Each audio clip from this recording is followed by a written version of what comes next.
Hello, freedom fighters. Welcome to tonight's Facebook Live. I have an amazing guest speaker tonight. I have Adrian. He's our tax specialist and land tax specialist, amongst many different things. And tonight we're going to discuss land tax changes that could cost you millions.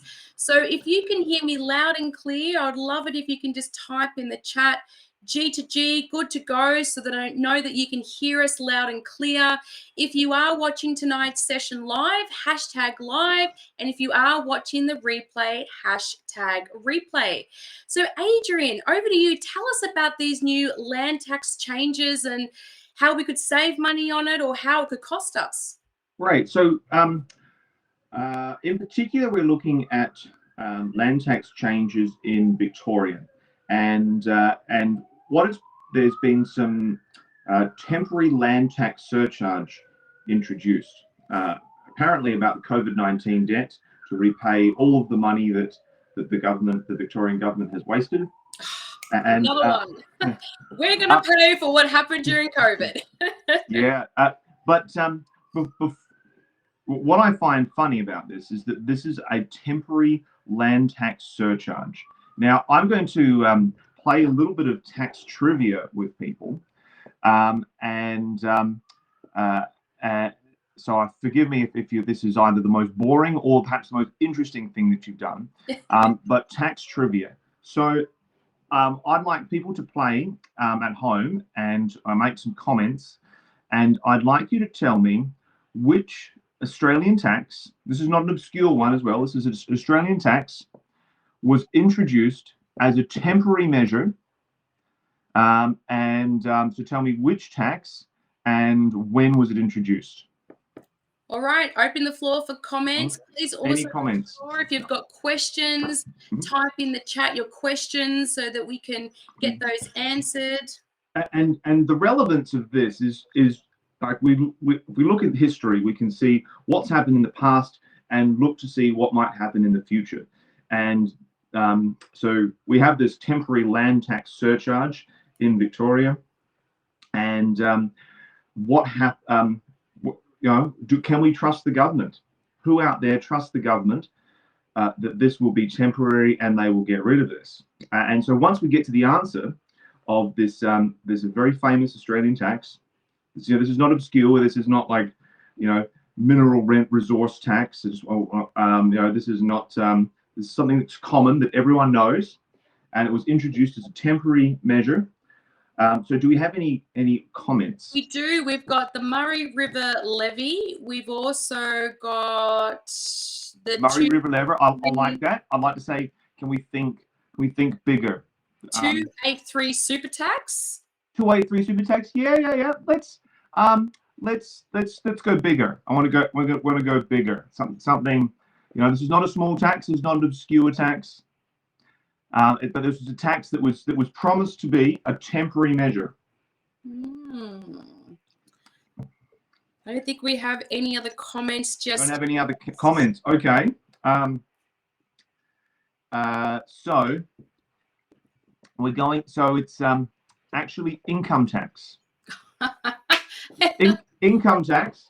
Income tax. Think of that. Yeah, income tax. So the up to 47% that you're paying out of your salary, that was introduced as a temporary measure. Now, okay, when was it introduced? Can anyone guess? I mean, you could Google it first. Well, we've got a comment here. That old chestnut. We've got another stamp duty is another one that's being put Stamp duty. Stamp duty. No, stamp duty's been around for a long time, and was not supposed to be a temporary measure.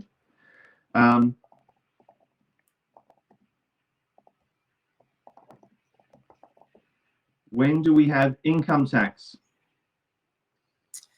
Ooh. I would like to think I would know this, but I'd be really guessing. I would say maybe 2020. 2020? No, we've been paying income tax for longer than that. We've been paying income tax. Oh, I thought there was a change to the income. No, not a change. Not the whole income tax. Okay, here we go. Yeah. We've got 1901. Oh, okay. I like that. That's clever. That's a very clever answer. And it was I I'm thinking through that answer because that's when Australia was federated, and that's not right because income tax, even though it's a federal tax, um, it didn't used to be. So you see, what happens is the taxing powers are actually held by the states. And actually, under the Constitution, the states have the right to levy income tax. And in World War II, the states referred it off to the Commonwealth government. So the Commonwealth government now has the power to levy income tax. Before that, it used to be the states, and the states introduced, but the first income tax in Australia, there was the first federal income tax, was introduced with the permission of the states as a temporary measure when. So we've got one comment from Scott, 1884. We have another one that says late 1800s. Sorry, you've just come up as Facebook user. I like that. So, now we're a bit too early, but these are good answers, and that makes a lot of sense. Federal income tax was introduced as a temporary wartime measure. 1915. Who's got that? 1915. That's Scott. That's our Great Scott. work, Okay? Scott. Damn, that's like 10 points to Scott. 10 points to Gryffindor. Good work, Scott. 1915. Temporary wartime measure, 3%. And everyone thought, wow, that's a lot. 3% of my income I'm going to pay in tax. That's so crazy. Amazing. And now we pay 47%. Wow. Now, so based on that history, 100 years of history, we might expect that a temporary tax is probably not that temporary. So, because once the government starts receiving that money, they're going to keep it. So that's my first piece of skepticism. Now, what's happened in Victoria is they have reduced the land tax threshold from $300,000 to $50,000. Let me just explain what that means. So, in every state, land tax kicks in at a threshold. So, now, in South Australia, it's 25, or in certain circumstances, it's 25,000, or otherwise it's 350, 360,000. It changes across each state, but the idea is that a small piece of land is exempt, and taxes are progressive, and so the just like our income tax, the higher income you're making, the higher rate of tax there is. That's right.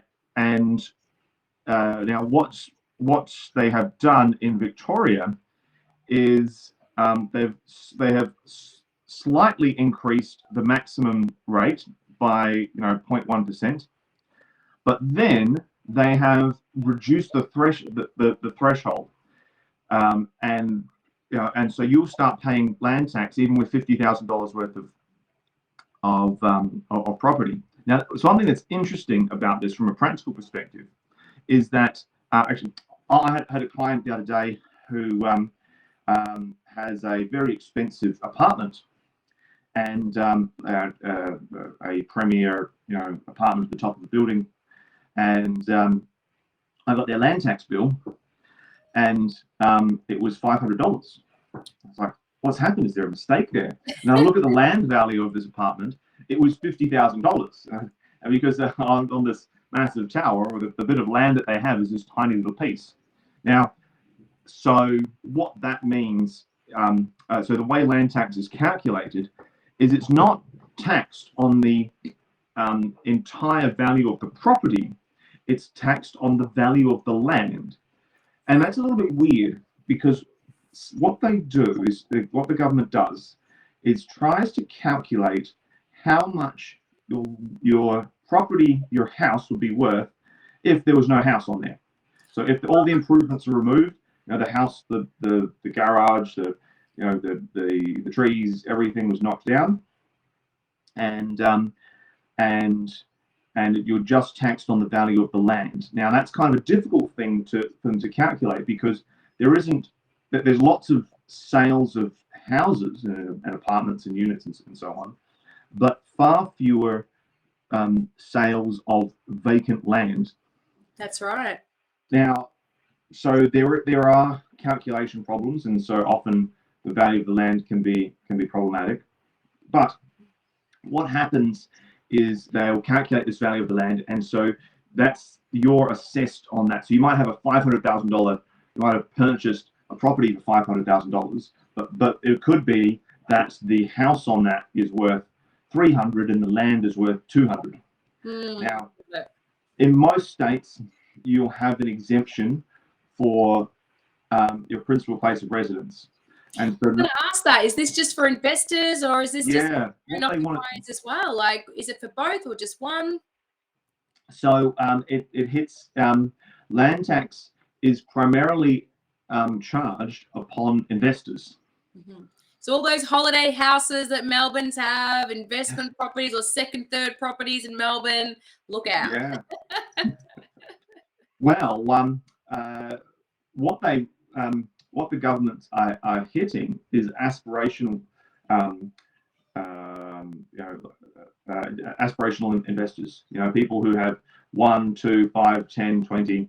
You know what? If you own a shopping centre, this won't really change your land tax.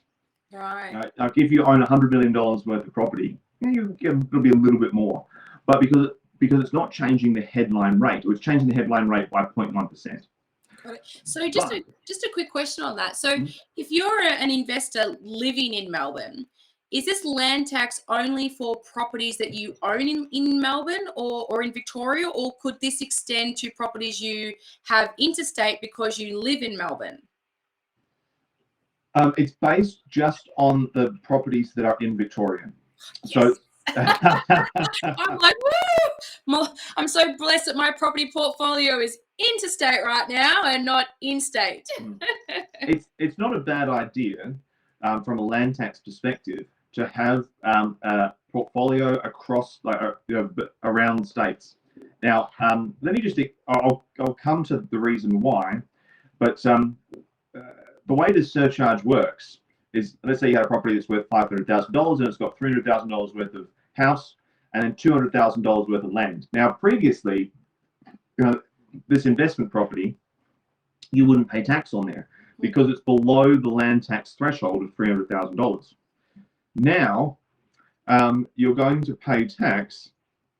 You're going to pay $1,000, $975 tax a year on that $200,000 piece of land in a $500,000 property. Now, so that's going from $0 to $1,000 approximately. Like that's a big whack. It is a big whack. I mean, is there any way we can save money somehow, or is there any loopholes around this new land tax? Yeah, well, because I'm conscious that we've got about 5 minutes left, Adrian, before we're going to head off to our next private group for our members. But is there anything that we can do to save money? Well, so in what you should be doing to saving money with your land taxes, you should be planning these out before your purchases. Land tax changes and it moves slowly. It changes and it does move, but it moves slowly. So you can, predict what's going to happen and how much you're going to be taxed. And particularly when you go to buy your second, third, fourth, fifth property and so on, you need to be conscious of land tax, because the more properties you have, the higher rates that you pay. Yes. So if you're, so suddenly you might have one property that's got, no land tax, like it's below the threshold, and then you purchase your second, and then the value of those two are added together if you purchased it in your name or the same name as your first property. So what might happen is when you get to your second, third, fourth properties, you want to be calculating how much land tax there's going to be, and then perhaps you want to buy it in a trust, perhaps you want to buy it in your spouse's name or someone else's name, and there isn't a cookie cutter answer because in some states, for example, in South Australia, the default answer is going to be you're going to purchase every second, third, every additional property in a different name. Yes. First one for husband, second one for wife, third one perhaps jointly, fourth one maybe in super fund, fifth one, and so on, going to buy by default in a separate trust. Whereas in New South Wales, you're going to pay a surcharge rate of land tax, if you purchased it in a discretionary trust. So you really have to think through the planning. Now, the planning's not hard, but it's something that you do need to manage. And once you've purchased a property, then to change is going to incur stamp duty, roughly 5% of the value of the property. So 5% of the value of that land plus the house, because stamp duty is on the entire value of the property, whereas land tax is on just the just the land component. So I'm guessing that because this is land tax, that if you have a primary place of your own occupier, and then let's say you have a second just piece of land with no house on it, you'd still be paying land tax on that vacant land. Yeah, vacant land. You're going to be paying land tax on your holiday home. But people don't realise when they'll purchase their because you don't pay land tax on your principal place of residence. No. Then you typipally, if it's in your name, there are circumstances when you can pay tax on your principal place of residence. But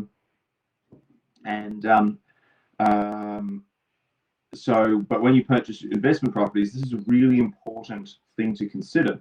And when you start purchasing properties 2, 3, 4, 5, which is where your rate of land tax can go up, that's when you have to really pay attention.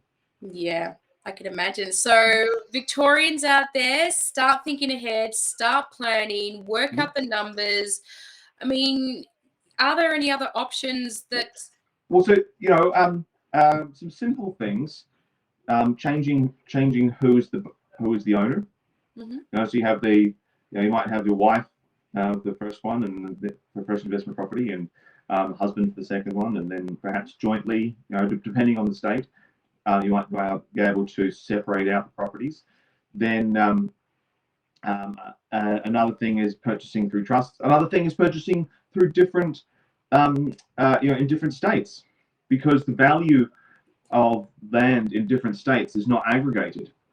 So if you had one property in Victoria, New South Wales, one in Queensland, one in South Australia, one in West Australia, and so on, they're not going to be they're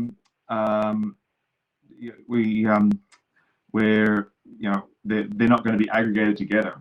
And so it's kind of that's a little bit of a loophole there, being able to plan that way. And in fact, Queensland was in their state budget last year announced a way of closing that. And what they were going to do is they were going to calculate Queensland land tax based on the value of property interstate that you held. And so then that would go up. Now that was so bad, and they scrapped that, fortunately. Yeah. But we had a win there, guys. Big win. So we're going to wrap up. If you've got any last questions, bring it in, because Adrian is going to jump into our private members group so we can go into this land tax in a lot more detail. I love this comment. Looks like we need George and his team more than ever before. Absolutely.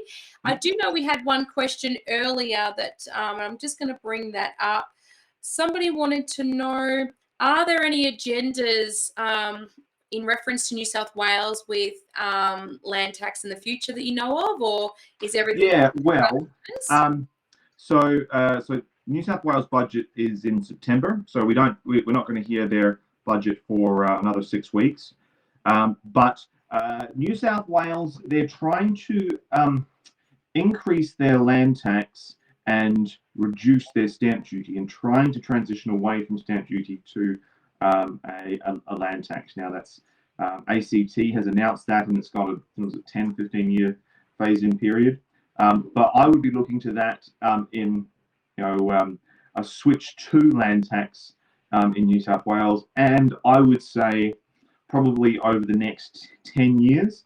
around Australia, I would expect higher rates of land tax and the possibility of a movement from stamp duty to land tax. And that was another thing that was announced in the Victorian budget. They have done that for commercial property. They're going to commercial properties will transition to a new system of an annual property tax from 10 years after the date of the transaction. So instead, so there'll be an additional 1% annual land tax, but you won't pay stamp duty. Wow. So perhaps we can talk more about that in the our next group. Well, thank you, Facebook freedom fighters out there. Thank you so much for tonight's session. I hope you got some great little nuggets out of that session. Adrian, we've got to get going to our private members group so we can go into a bit more detail. So thank you, everyone. Have an amazing Thursday and looking forward to next Thursday. All right, Adrian, I'll see you in the SHERP. Cool. Thanks, Charmaine. See ya.